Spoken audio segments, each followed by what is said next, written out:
In this video, I'll share a few ideas for using Perusall in Chem 1920. I've used Perusall in my own classes many times. Uh, I've used it with different types of content. In your case, you're going to be using a single textbook that students are going to purchase access to. That's Perusall's business model. They get a cut from the publisher on that. If you use it to post other content, whether it's videos, your own files, any PDF that you have, it's all free to use.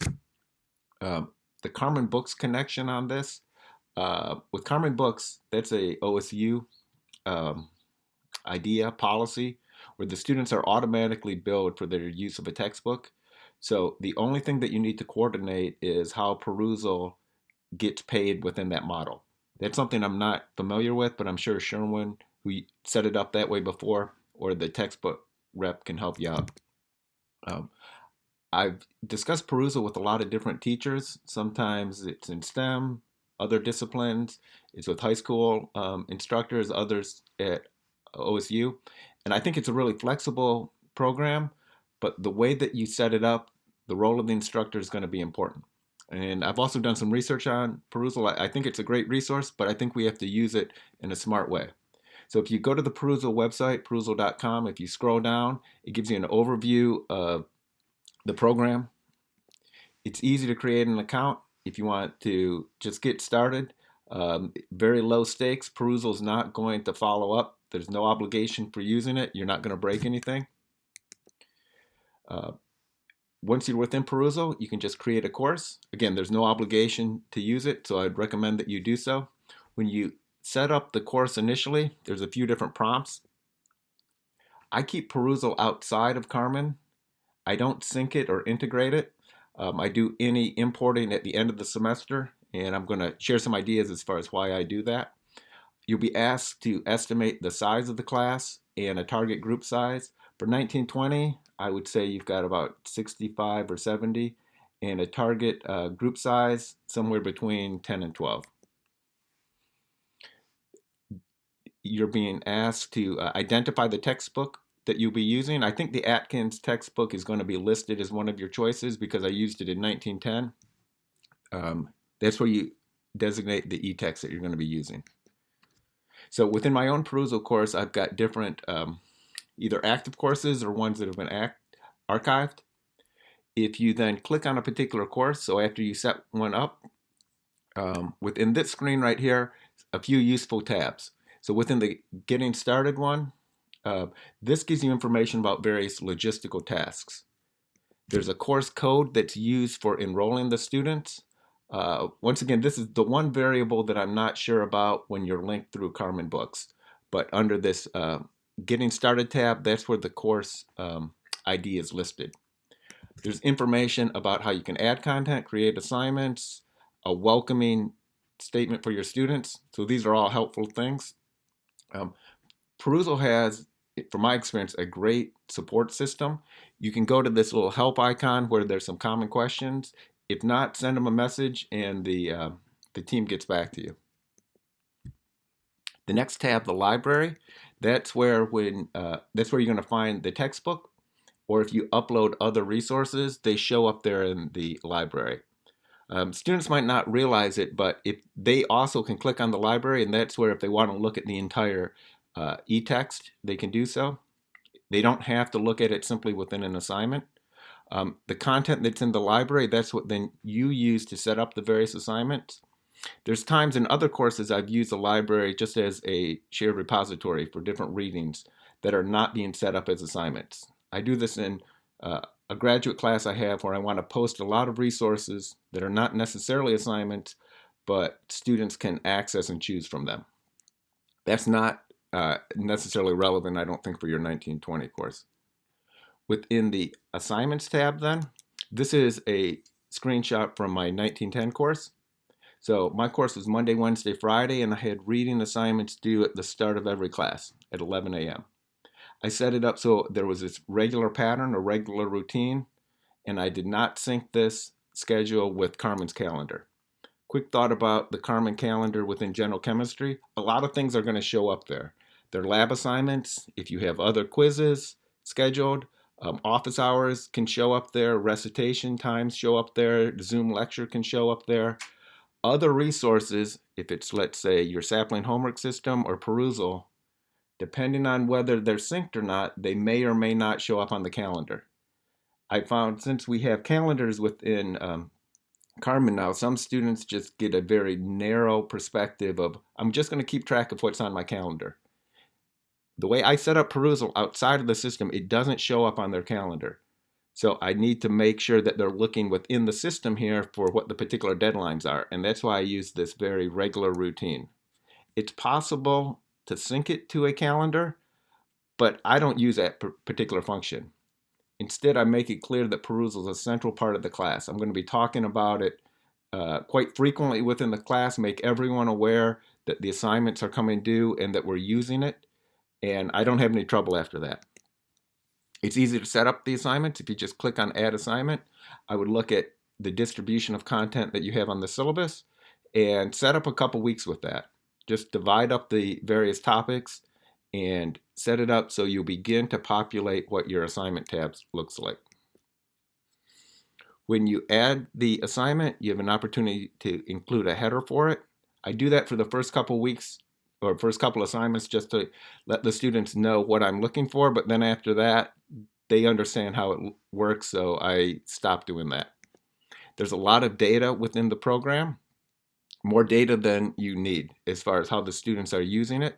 I'm going to share with you just a limited amount of the information that I do use along the way, but there's plenty more if you want to look at the specifics.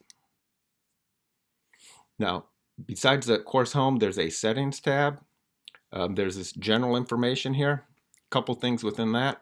I allow the students to see all of the assignments when I create them. I find that students don't really work ahead in this. They work in stages as the class progresses, but Perusall is not something where they necessarily work ahead and complete things, let's say, within the upcoming week.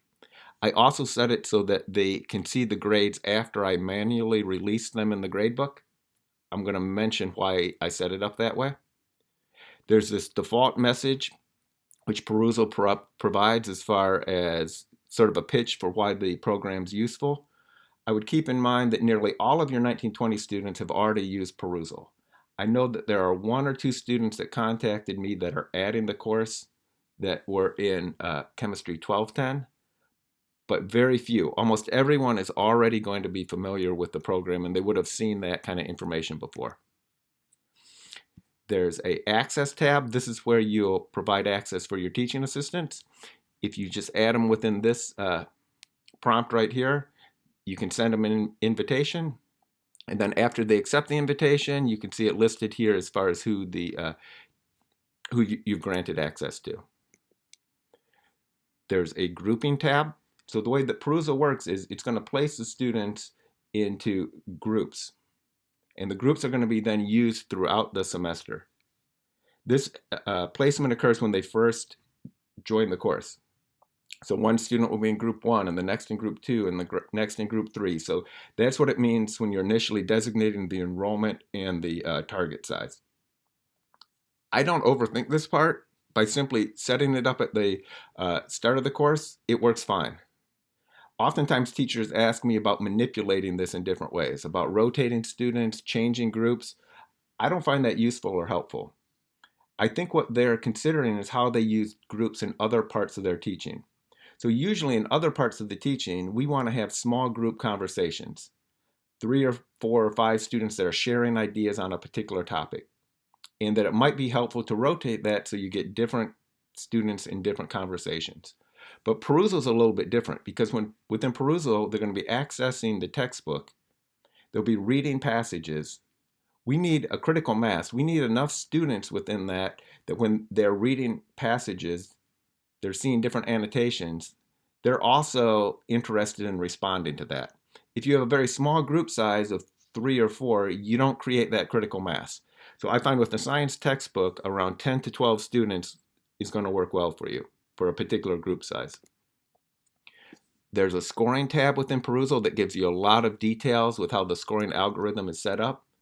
Perusall is going to score every assignment unless you make it optional. The scoring of the assignments automatically, This is a crucial feature of the program and a real benefit. I found that even if students say, I love Perusall, it really helps me. If you make it an optional assignment, the completion rate goes way down. So the fact that it's automatically scored within Perusall, that's great.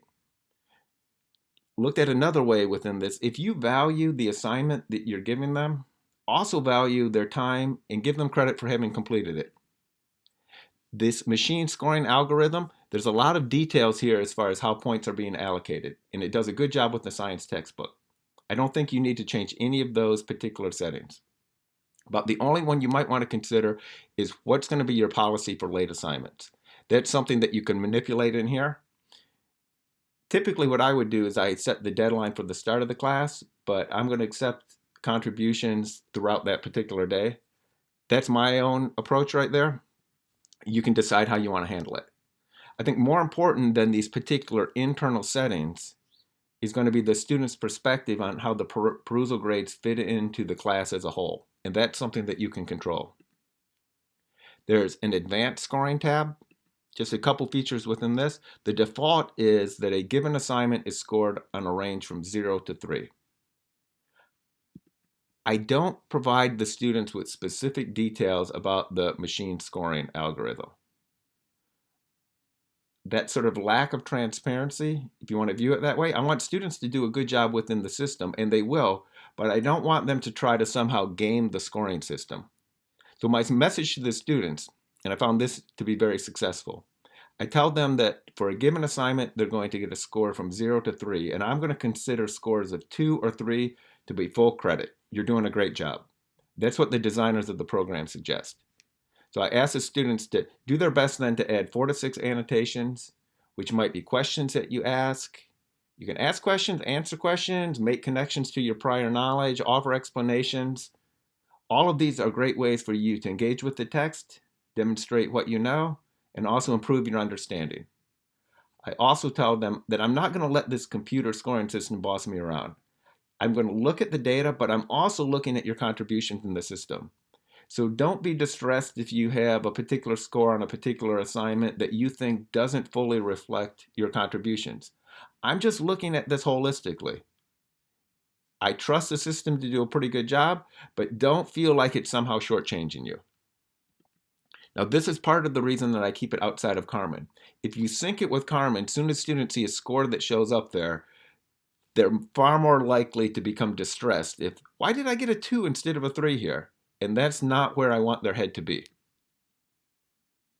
After about 2 or 3 assignments, so let's say after a week's worth, I release the gradebook and message any of the lower performing students.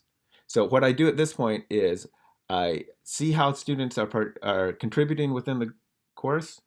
And if I feel like I need to give a little bit of a nudge for some of the students at that point, that's when I do so. This is what the gradebook looks like. So a couple thoughts within here. If you scroll down to the bottom, that's what I'm trying to show here on the right-hand side. Below a column, it will then say whether that has been released to the students or not.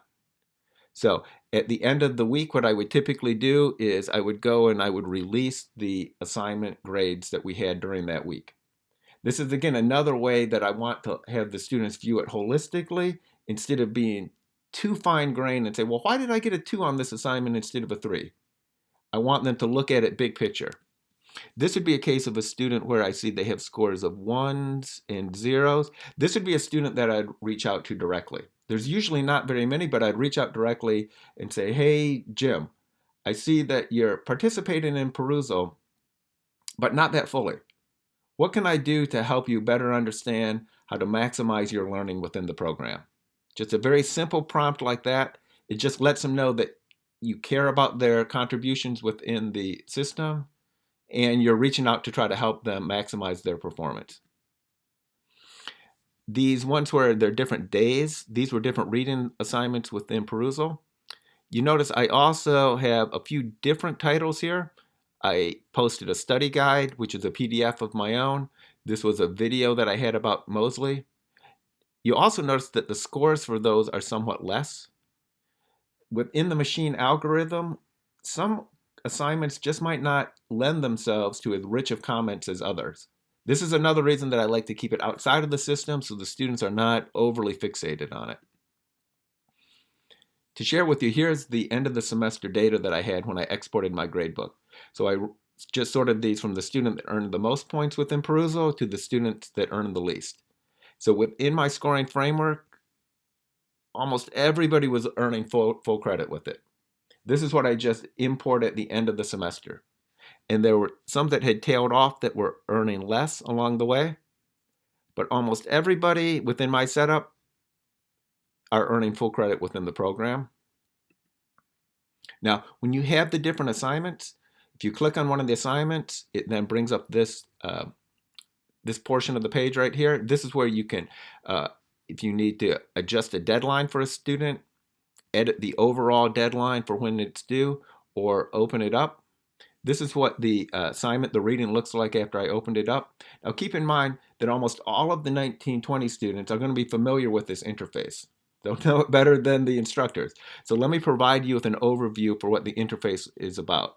So first of all, Atkins is set up, and instead of chapters, he describes it as being topics. The textbook sets up well for a given class being about 1 or 2 topics, and that's how I set up my own readings. When you go through within here, you see some are highlighted in different ways. So Perusall has a great interface where I think where things can be highlighted, and until you click on it, you don't get this other supporting text. So I think Perusall's functionality allows you to read the text and also contribute, and they don't get too messy in comparison with, let's say, a Google Doc. So when you click on something that's been highlighted, it shows the conversation that's taking place here on the right-hand side. If it's highlighted in yellow, that means annotations have already been added to that section. To add an annotation, you just scroll over it, and it allows you then to get this dialog box. At the top here, you can filter the comments that have been made. The most useful one for me as an instructor is sometimes I like to filter it and look at ones that have been unread or unanswered and see about my own contributions there. As the instructor, you are going to see the comments, the annotations for all 70 of your students. For your student, they're only going to see those of the 10 other students within their group. So this document looks a lot busier for you than it does for the student. When you have the different annotations, these arrows at the top allow you to step through to move forward through those. I find that can be helpful. After I designated or cut up the textbook into particular assignments, I find it helpful to seed it with my own initial questions or comments before the students then use it. So this one here, TC, Ted Clark, this is a comment, and in this case, a question that I had initially placed within the assignment. I usually add 5, 6, 7 of these throughout the document. So just to give you an example, here's a portion of the text. I've highlighted it. It gives me a prompt here where I can begin to now add my own annotation. So there's a lot of different ways that you can go with it. In this case, my prompt is, well, what questions do you have about this figure? Have you seen this topic before? If so, was this something you memorized or did you seek an explanation? It's really helpful to try to think and learn from the students. Have they seen this before, for example, in an AP class? How was it presented? What was their understanding then? When you ask a question, Perusall will fill in this little orange question mark. Sometimes it won't automatically do that, so you can always click on that to turn it into a question. So that's a helpful feature for the students to be able to identify where are questions found within the document. And then you see the initials for who the contributor is. The kinds of responses or the kinds of things that you can post within this, it's really strong. You can click and include an image. So sometimes I have students write out their own work and upload a image. So you can link to provide a link to something else. I find within the honor students, they do that quite frequently. They'll come up with a topic and then they'll link to, oh, I found more information about this here, which I think is really a great thing to do. If you include the @ symbol, you can direct a question or a comment to a particular individual. That's what was taking place here. So if you put your cursor over the initials, it will put the name of the contributor. So then if you begin your response with at, and then you put in, if you start typing, you can designate that particular individual. They get an update that say, hey, someone's responded to your question. So that's a really cool sort of social connection, and that works for you too. They can designate and direct questions towards you. And so here you see there's this ongoing conversation of people responding to each other along this particular prompt. Teaching assistants, they can be part of this conversation too. I would probably designate that or sort of assign that particular teaching assistants as things get started. Because you want them in the space anyways. You want them to be learning from the students within the class. So if you ask particular teaching assistants to be active in a particular assignment, I think that's a great idea. They don't have to respond to every question. They shouldn't respond to every question, but I think they can help facilitate the discussion. Now, if I think ahead to the 1920 students, you're going to have some students, when it comes to Perusall, that have a very strong buy-in, and they're going to have great contributions. They're going to have really strong contributions. I saw that within my own class, and I think you're going to be really impressed with what they contribute. You'll have another set of students that have a reasonable buy-in. They understand how Perusall works and its value. You might also have some, though, that enter the class negative or skeptical about it. I'm thinking in some of the ones that weren't in my class, but in the other in Sherwin's. That's not a knock on him. I think the positioning of this, though, is going to be very important, so all students find success. So to sort of close with here on the positioning, I think it starts by reflecting on your own purpose for having students use the textbook and then communicating this to your class. I don't think you're saying, well, they bought the textbook, so they should use it. I think you have a deeper motivation for having them use a textbook. And I think Perusall can support that. And if that's the case, I think you should communicate that to your class. My own motivation, I want the students to have a head start on the ideas before class. I want to connect what they read to their prior knowledge. I want to have an identification of what students do and do not understand. I want them to offer explanations. All of these are things that I want them to be able to do to get a head start on the ideas. And I want to learn from that and then bring these ideas into my classroom. Whether it's a virtual or a real classroom, it's really easy to take some screenshots and bring those in and use those within your own class. And I find that students, I think that's a helpful way to say that you are valuing their contribution. Just take a screenshot and say, I really like this question that Jim raised. And I see that there's two different responses here. Let's do a polling question on that. Which of these do you think is right? What would be your own explanation here? It's really easy to bring that in and to let the students know that you are paying attention to their comments within Perusall. I position Perusall as a semester-long take-home test that students are going to do well on. I say this right from the start, and I say it repeatedly. I really value you being able to read scientific text, connect it to your prior knowledge, ask and answer questions, and I'm going to value that.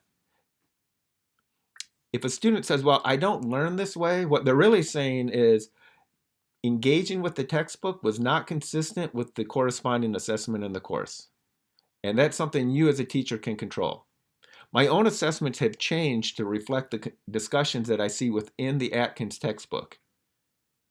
It's what I'm learning from the students as they engage with Perusall. Atkins, for each of the topics, has this big open-ending question.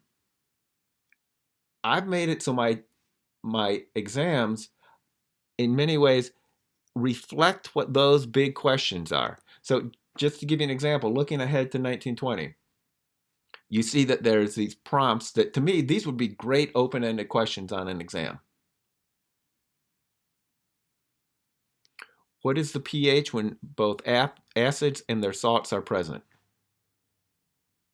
How does the pH change during the titration? Great open-ended questions. I find that these are very helpful in the world that we're living in now, where we have remote testing. These are far more beneficial for me as an instructor to learn what the students are thinking about the topic. And in terms of exam security, they work better than here's a specific problem, give me a number to it. This is a way for me to learn a little bit more fully what the students understand, and the exam security can be a little bit better. So as I've gone quickly through here, you might still have some questions. Not to get too meta here, but this video content like this, you can post it in Perusall. You could post it in Perusall and have the user, as they go along, when they have questions along the way, just add their own annotations. That's what I do in my 1210 course. I don't have the textbook placed there, but I prepare my own videos, and that's what they annotate along the way.